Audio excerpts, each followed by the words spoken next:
Manufacturing Consent by Noam Chomsky is a book you would have heard of a lot if you're familiar with Friendly Jordies, and I guarantee you that less than 5% of his audience have actually taken the time to read the book.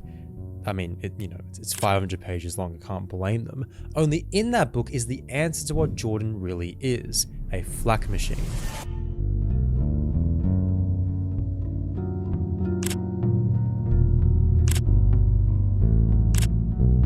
It's clear Jordies doesn't like the media in this country. Because it is in, surprise, surprise, exact alignment with what the propaganda model wanted the Australian public to think. This mishmash of state-run propaganda and Murdoch propaganda combining into one behemoth. The news acts on the oldest trick in the magician's book, misdirection. It's not about informing people, it's about focus. When in reality they're both extremely pro-big business and extremely anti-population.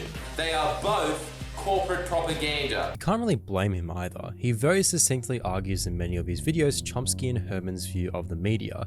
Well, some of it anyway. He'll talk about how mass media has a corporate bias. Which it does, but skipping to that step ignores some of the fundamental prior reading that drove Chomsky and Herman. If you want to understand the way any society works, ours or any other, the first place to look is who is in a position to make the decisions that determine the way the society functions. But okay, corporations make things. So where is he wrong? The problem is Jordies wants you to focus on corporations as their own thing, kind of like in Void, and not manifestations of our class society. The Minerals Council, the Property Council, the Business Council, or individual billionaires like Gina Reinhardt or Rupert Murdoch. What Chomsky and Herman originally intended was that you look at what, as in what class, makes things in society. That's the base. Your boss, your company employs you to make things that it owns and then sells and pays you a cut. The superstructure, or everything else in society, works to justify the existence of that base, and the media is one critical way of doing that. But by personifying it first, Jordy skips that fundamental step, and so it becomes more about who's at the wheel and less about the whole car. That subtle, slight change in relaying the conclusions of manufacturing consent shifts it from being a critique of class society and its inevitable outcomes to, in the eyes of his audience, something that can be corrected if we just have the right rulers. And that's where the Australian Labor Party comes in. Do you like the feeling of power you have as a newspaper proprietor, of being able to sort of formulate policies for a large number of newspapers in every state of Australia? Well, there's only one honest answer to that, of course, and that's yes. By every means, the Liberal Party has the upper hand in Australia. Jordies' argument that the media just uses culture war issues to appear like there's some kind of diversity in this country is 100% correct. It is far more sinister that the quote-unquote left-leaning SBS Viceland and the quote-unquote right-leaning Sky News invent bullshit controversies so they have superficial points of differentiation, when in reality they're both extremely pro-big business and extremely anti-population. They are both corporate propaganda. But the Liberals don't have, some innate edge. They have it because they're the party of business. From corporate donations to the portfolios and backgrounds of the ministers to where their safe electorates are to their policies, the role of the Liberals is to be the pro-business party. If you look at it the way that Chomsky and Herman intended, the Liberals are ultimately a placeholder, a means to an end, a part of the superstructure. If there wasn't a Liberal Party, the ruling class would invent one, or move to the Labor Party. Business is interested in maintaining and strengthening the economic base that they own and run. But they don't just use the Liberal Party. Because they're bought by the mining industry. Which Labor MP is sitting there? There might be one, but there seems to be a hell of a lot of Nationals. Anthony Albanese isn't doing this grovelling speech to the mining industry's Christmas party, is he? Much, Madeline, and thanks Simon and Rio Tinto for hosting us here today. It gave me an opportunity to once again see firsthand the operation that is so vital for our national economy. During the pandemic, it was the WA resources sector that was absolutely critical for keeping our national economy going. And everyone I spoke to today seems to have worked for this company for 20 or 30 or 40 years. It says something about the commitment that this company has had to Australia and the work that they do that is so vital for our national economy. I mean, I know it wasn't Christmas, but come on, Jordan, where's the elbow exposed at Rio Tinto conference video? Now, I can think of a couple of responses that Jordan would have. One, he'd justify it by saying it's necessary to kiss up to the mining industry to not get turfed out of government. Or he might actually justify the rhetoric of Rio Tinto, that it's so valuable for our economy despite making numerous videos in the past debunking that position. But regardless, something jordies has said so confidently isn't happening did happen. And I mean, you can find many, many, many instances of him poorly post-talk rationalizing things, like in this video. Shows that the mining sector has, for the second year in a row, paid more tax than all other sectors of the economy combined. 43. What? No way is that true. The mining industry is 10% of Australia's GDP, I think. There is no way. This is the second year in a row that the mining sector paid more tax than all other sectors combined, paying more than 5 times they did in 2014 to 2015. Jesus Christ, there you go. Okay, so this is the thing that they're complaining about. What Gina Reinhart is saying there is that the Labor government is forcing them to pay their resources, for our resources. They're getting the mining sector to pay more than all the other sectors combined. What? No way is that true. Did you catch it? It went from no way is that true to actually it's a really good thing, and the reason why it's happening is the Labor Party. Which, by the way, isn't really true. Yes, tax from mining is up 5 times since 2014, but in 2021, the year before Labor got into power, the mining industry paid $42 billion, which means that under Labor, the mining industry paid 1.02 times or $1 billion more than they did under the coalition, which, look, if you want to celebrate that, sure, go ahead. Plus, jordies even read it out for us. The ATO website mentioned that this was the second year in a row at 2022, meaning the first year was 2021, or when his favorite ScoMo was in power. This is the second year in a row that the mining sector paid more tax than all other sectors combined. And before you say, look, it says due to strong commodity price growth, look at the article jordies brought up. They're talking about from large corporations, which is not industries. The mining sector paid more tax than all other sectors combined. He does this all the time, by the way. Like the mainstream media he despises, jordies comes off as very authoritative when spreading half-truths, mis and disinformation, or ignoring facts that aren't convenient to the narrative that the Labor Party is the working class savior alone that faces the rulers of this country, which has rigged the entire media ecosystem specifically against them and for the Liberals. Whether it be housing, when he said the Liberals can't take a knife to the Housing Australia Future Fund. Look at this pile of cash. It's not on the budget and therefore isn't under the constant threat of getting a this just in from the Libs. When, according to the then Housing Minister, any disbursements from the fund will require formal government approval, which means, yes, the HAF could just end up like the Emergency Relief Fund under Scott Morrison, which spent next to nothing on the Black Summer bushfires, something Labor criticised the government for. Heralding the genius of this fund like jordies did ignores that all the spending that comes out of these kind of funds are ultimately just as discretionary and up to the minister of the day as any other old spending. Whether it be on the environment, where jordies correctly views the coalition as worse for climate change, but severely underplays the Labor Party's role in simply looking to open up 7 gas wells there, shut the fuck up. When it was actually 116 gas wells.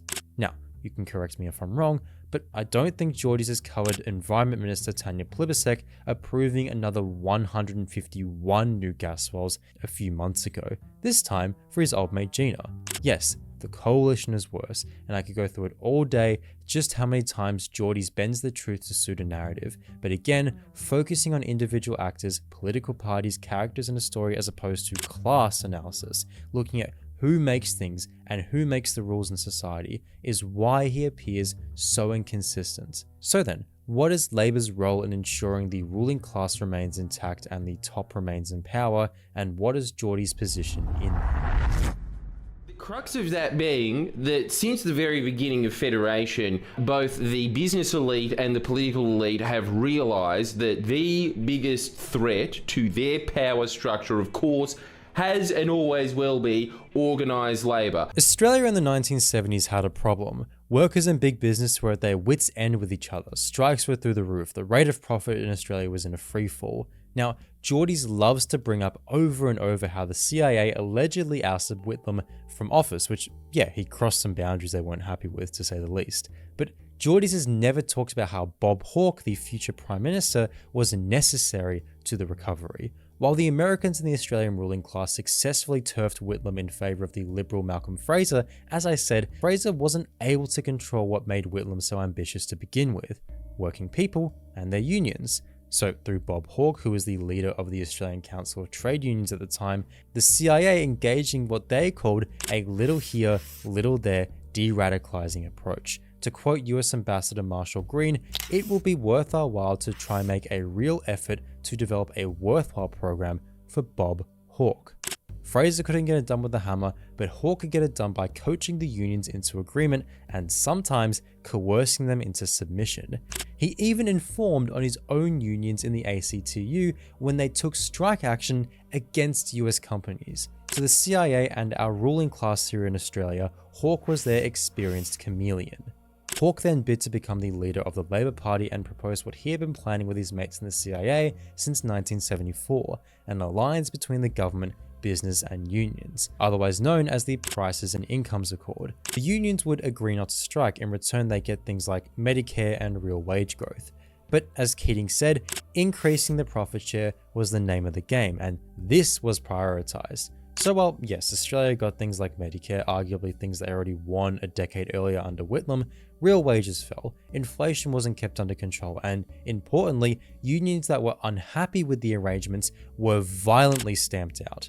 Jordies was right that organised labour is the biggest threat to the ruling elite, and Hawke knew that too, which is why he took away workers' right to strike. Organised labour challenging the ruling elite would ruin Hawke's deal and curtail the power and money of business. But wouldn't you know, business boomed, there was an investment boom, and then a property boom. The financial sector was deregulated, which all came crashing down in 1990 in the recession we had to have.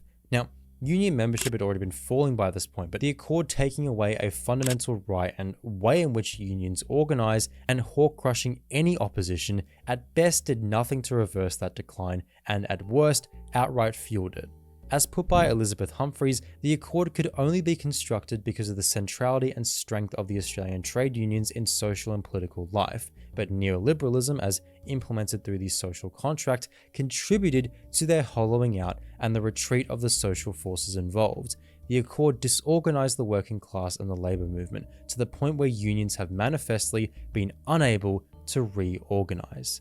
Now look, it's a good book, I'd highly recommend it, but what does it have to do with Jordies? Friendly Jordies, in my opinion, is effectively doing the same thing. He is helping manufacture your consent to be governed by a party that increasingly capitulates to the ruling class's interests. The way Jordies frames it gives the allure that he's sticking it to them, but think about what he's actually saying when he says stuff like this. As I've got a video coming out, they will succeed at it too. As soon as the mining industry decides it's time to go for a Labor government, it always loses. That is an ironclad rule of politics every time. And it is so annoying that you now have another entire faction of these well-funded idiots at your Climate 200s and your Australian institutes painting this completely false dichotomy that Labor and Liberal are equally loved by the mining party, while they're overtly saying how much they detest the Labor Party. What's the implication here? Because Jordies constantly talks about how bad it is that power in Australia is so concentrated at the top. Yet when push comes to shove, he has nothing. Literally nothing, except roll over and do what you're told. It always loses. No one's really pointed this out, but Jordies' amazing strategy is support a party that'll either be too scared to do anything big because the powers that be, or if they do anything looking big, they'll get turfed out of government. The framing here, in my opinion, is intentional, because the only solution given by Jordies is to fall in line. For all the rhetoric about ruling classes and manufacturing consent, it all comes down to supporting a party that'll at best do nothing to challenge who holds the power in this country.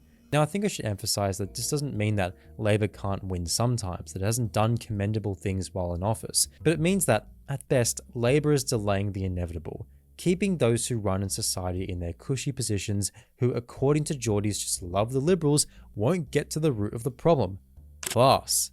And as long as we have a ruling class up there, there will always be a fundamental and glaring flaw in Friendly Jordies. Just like Bob Hawke, Jordies offers some concessions, some potential wins, if only you submit to the people, the ruling class, who have caused us all so many problems to begin with. And if you step out of line, if you have questions that aren't sanctioned, you'll be dealt with which is why I said Friendly Jordies is a flak machine. Flak refers to negative responses to a media statement or a program. It may take the form of letters, telegrams, phone calls, petitions, lawsuits, speeches and bills before Congress, and other modes of complaint, threat, and punitive action. It may be organized centrally or locally, or it may consist of the entirely independent actions of individuals. Of course, not everyone who cops it from Jordies is undeserving. But in his video about housing and the Greens, Jordies dishes out a lot of shit for a policy that not only organizations like the Property Council are fully supporting, but for a policy that continually depends on private investors to build social housing. Now, while Jordies may say that That's just all I do. Yeah, I Every know day what your I process don't is. have a life. I sit there and read and I talk to experts. the HAF isn't a policy that reflects the literature. To quote probably the most cited and comprehensive paper on the subject, Lawson et al. 2018, a range of investment pathways have been pursued in recent years, including contracting out services, off-balance sheet debt via community housing organizations, reinvestment via densification, asset sales, and internal cross-subsidization. These strategies have extracted value from the public housing estate and have not generated sufficient social housing units to address Australia's growing need. Specifically, Lawson et al. Found that direct capital grant funding towards building public housing is the best way to make housing more affordable. The government didn't need to legislate the HAF. The mechanisms are already right there. The most effective way to fund and build housing in this country is through the NHFIC. Again, the people who wrote this paper and the many more others that reaffirm it are the actual experts. Yet Jordies will frame standing with the Property Council as Visionary. It should go without saying that ceding this much ground to private investors, private developers, is what the Property Council wants and should be what Labor doesn't want and what Jordies doesn't want, but they want to cede ground to private investment. They don't want the government to build public housing. They don't want it. They just want this rock of private investment, then, dispersing it to other private investors and private developers to build what should be a public good. How can you claim to hate the pervasiveness and power lobby groups like the Property Council have if all you do are champion policies that embolden and strengthen them? Once again, Jordan is not in the business of showing you how to challenge the elite, how to actually fight back. I can keep going, complaining about how banks in Australia are too big to fail. And they basically job keepered that 8% of GDP to the major banks, these ones that they said that they punish after the Banking Royal Commission. Their punishment was to give them unlimited money and to do whatever they want with it. What do you think banks want to do with it? They want to give it out to major corporations because they know major corporations will be able to pay it back. But then all of a sudden champion the Labor Party privatising one of the biggest culprits, CommBank. Privatising the Commonwealth Bank was mad. In fact, it was the maddest thing that Paul Keating did. Even if you grant that CommBank was already acting like a private bank, that it's had issues before with the government, in what way was removing any jurisdiction the government had over CommBank gonna solve that? Clearly it hasn't. The point is, Friendly Jordies facilitates the problems he complains about. He will rant about how Murdoch controls all the media, that the Minerals Council and the Property Council throw around millions of bucks when they're upset, but then he champions a political party which is in no way committed to challenging that power, and is instead willing to break the back of organised labour in order to get it to comply with the ruling class. Jordan is doing the same with young, potentially disenfranchised people. He is trying to manufacture your consent for a government which has no intention or any way it can really address the reasons why there are so many problems in our class society. Jordan has only talked about the final stage of this line of thinking once. Dude, the more okay, look, Lang is a cool character and everything, but the more I read about him and look at his fucking book titles, he seems a little fascist to me. Like he's kind of following the Hitler playbook. Yeah, I mean, what was his giveaway? The moustache? He was a cult of personality figure. He definitely was the closest to a fascist leader that we've ever had. But here's my counter argument. Ain't nothing wrong with that. Damn. Dude, he got results. AW, that's Pantera, what you really... Pantera. Yeah, that's right. But you do... I truly think that is the way that you curb the cancer that is democracy. You really have to. You really have to have some really strong figure like that guy. That's what he sees organised labour for. Both Hitler and Mussolini set up trade unions which existed to maintain a collaborative relationship with the state, headed by a strong figure and with business. Not only does, as Jordies overtly put it, perturb the cancer that is democracy, but it fundamentally curtails again what Geordie says is the biggest threat to the ruling elite, organised labour. It is not a coincidence that the logical conclusion of Jordan's position is fascism, because to Geordies, organised labour is only as good as how it serves the party, and the party isn't interested in destroying the system at the root of our problems, the system responsible for such a concentrated ruling class. They just want to be at the wheel. And that's what he's manufacturing consent for.